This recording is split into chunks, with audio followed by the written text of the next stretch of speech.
इस सदी के बच्चे जितने बिगड़े हुए हैं, दुनिया में बच्चे इतने बिगड़े हुए कभी भी नहीं थे। और कारण, इस सदी के माँ बाप जितनी चिंता कर रहे हैं बच्चों की, उतनी उन्होंने कभी भी नहीं की थी। फुर्सत भी नहीं थी, समय भी नहीं था, जिंदगी का संघर्ष इतना था। सुबह 5 बजे उठ के चला जाएगा किसान खेत पर काम करने, सांझ होते होते लौटेगा। कहां फुर्सत थी, कहां समय था कि बच्चों के साथ बैठे, कि रेडियो सुने, कि टेलीविजन देखे, कि बच्चों को फिल्म ले जाए। कहां सुविधा थी, कहां समय था। रोटी रोजी पूरी नहीं हो रही थी, बच्चे जल्दी ही प्रौढ़ हो जाते थे। ये तुमने ख्याल किया? अभी भी गांव के बच्चे जल्दी प्रौढ़ हो जाते, क्योंकि छोटी सी बच्ची चली पिता का भोजन लेके खेत की तरफ। उतनी छोटी बच्ची शहर की किसी काम की नहीं, उस पर तुम कोई भरोसा नहीं कर सकते। वो अपनी भोजन ठीक से कर ले, वही मुश्किल मालूम होता है। पिता का भोजन क्या खाक ले जाएगी? गांव की छोटी बच्ची घर का भोजन बनाने लगती। अभी तुम्हारी बच्ची को भोजन करना भी नहीं आता, उस पर टेबल पे उसके सामने बैठ के मां को उसको भोजन करवाना पड़ता है। तुम जरा फर्क देखो, जितना छोटा गांव होगा उसके बच्चे उतने ही जल्दी प्रौढ़ हो जाते। चले गाय को चराने, बैल को चराने, दूध लगाने, लकड़ी बीनने, जिंदगी शुरू हो गई। सच तो यह है, मनोवैज्ञानिक कहते हैं कि जिस तरह के बच्चे हम अभी देख रहे हैं, ये केवल 200 साल की उपज है। 200 साल के पहले इस तरह के बच्चे थे ही नहीं दुनिया में। मनोवैज्ञानिक तो कहते हैं कि जिसको हम अब कहते हैं किशोरावस्था, वह होती ही नहीं थी पहले। क्योंकि 7-8 साल का बच्चा तो काम में लग जाता। अब बच्चा जब 25 साल का हो जाता तब काम में लगता है, और तब भी लग जाए तो सौभाग्य।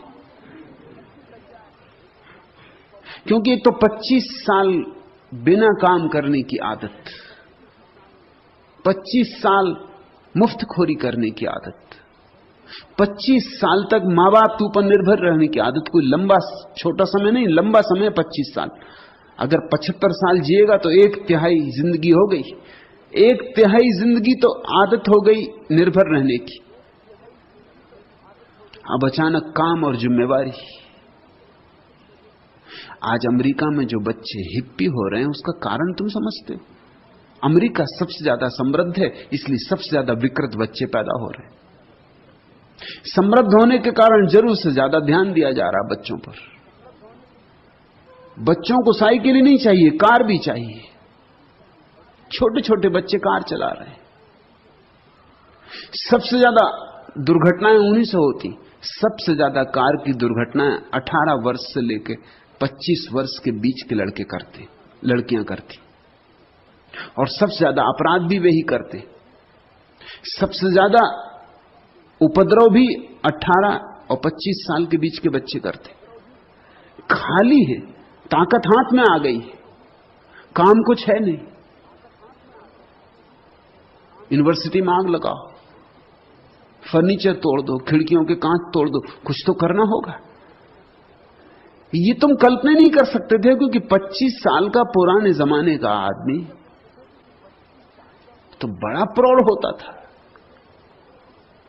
क्योंकि 7-8 साल का होता तब तो काम में लग जाता है, और भी गरीब घर का होता तो और भी पहले काम में लग जाता। जिम्मेदारियां सिर पे आती तो अनुभव आता, अनुभव आता तो समझ आती। 25 साल का होते होते तो जीवन का इतना अनुभव हो जाता था कि वो इस तरह की मूर्ताएं कर सकता था जो आज के लड़के और लड़कियां कर रहे हैं। असंभव।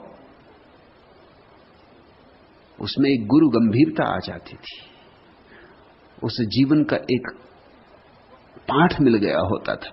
आज हम सोचते हैं बच्चों को हम शिक्षा दे रहे हैं, लेकिन जीवन के पाठ से हम उनको वंचित रख रहे हैं, और उनका इतनी फिक्र हम कर रहे हैं कि न वो अपना पजामा का नाड़ा बांध सकते हैं, वो भी मां बांध रही। अब मैं सोचता हूं वीणा की तस्वीर के बांध रही बच्चों के नाड़े।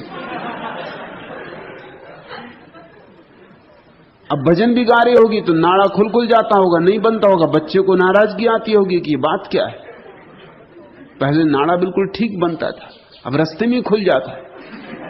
मां ध्यान नहीं दे रही ठीक से, बच्चों के बस्ते उनका सामान तू रख रही होगी, अब उनको खुद रखना पड़ रहा होगा। उनको खाना खिलाने के लिए टेबल पे बैठ रही होगी, खाना खा।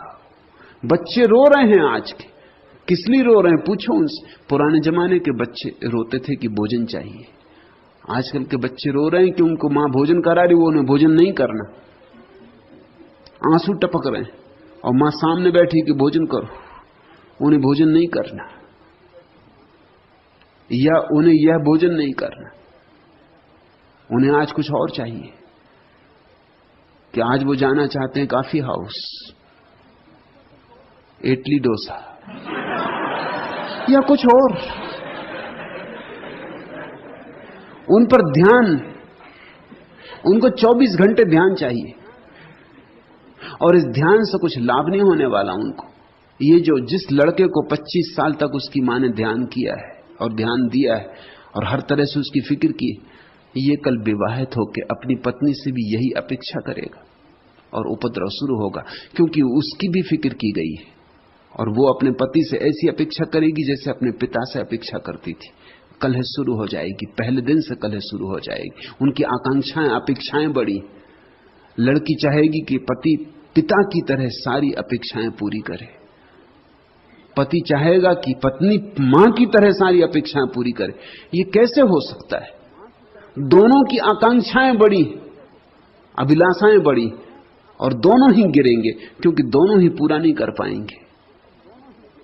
दुनिया ने इतने तलाक कभी नहीं जाने थे और इतना दुखी दाम्पत्य जीवन कभी नहीं जाना था। उसके कारण थे क्योंकि इतनी अपेक्षा कभी नहीं की थी, अपेक्षा का कोई कारण नहीं था।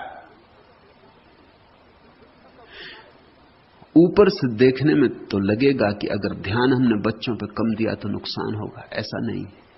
और भी एक बात तो उससे कहूं कि अक्सर हम बच्चों पर ध्यान देते हैं जब बच्चे बीमार होते, परेशान होते, रुग्ण होते। वैज्ञानिक हिसाब से जब बच्चे रुग्ण होते हैं, परेशान होते हैं, बीमार होते हैं, तब बहुत ध्यान नहीं देना चाहिए, क्योंकि ध्यान का गलत संबंध जुड़ रहा है। बच्चा बीमार है तब मां उसके पास बैठकर सिर दबा रही। अब जब भी इस बच्चे को भविष्य में सिर दबाना होगा, ये बीमार हो जाएगा। पतिदेव घर आके एकदम लेट ही जाएंगे बिस्तर पे। दफ्तर में बिल्कुल ठीक थे, घर आती सिर दर्द हो जाता। वो चाहते कि पत्नी उनका सिर दबाए, पैर दबाए, उनके आसपास खुशामद करे कि वो बड़ा काम करके लौटे। और पत्नी भी, पति जब तक घर नहीं आते तब तक बिल्कुल ठीक मालूम होती है, रेडियो सुन रही और अखबार पढ़ रही, और जैसे ही पति आए कि बिस्तर से लग जाती। वो भी चाहती कि पति उसके सिर पर हाथ रखे, क्योंकि पति हाथ ही सिर पर तब रखते हैं जब पत्नी बीमार होती। स्त्रियों ने तो बीमार होने की कला सीख ली, उनको पक्का पता है कि उन पर ध्यान ही तब दिया जाता है। पत्नी बीमार हो जाए तो पति पूछने लगता है कि साड़ी लेनी, क्या करना। जो करना हो माई करो, मगर बीमार ना हो।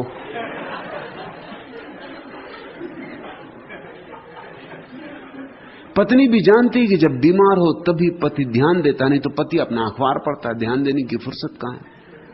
वो आते से अपने पैर फैला के अखबार की ओर में हो जाता।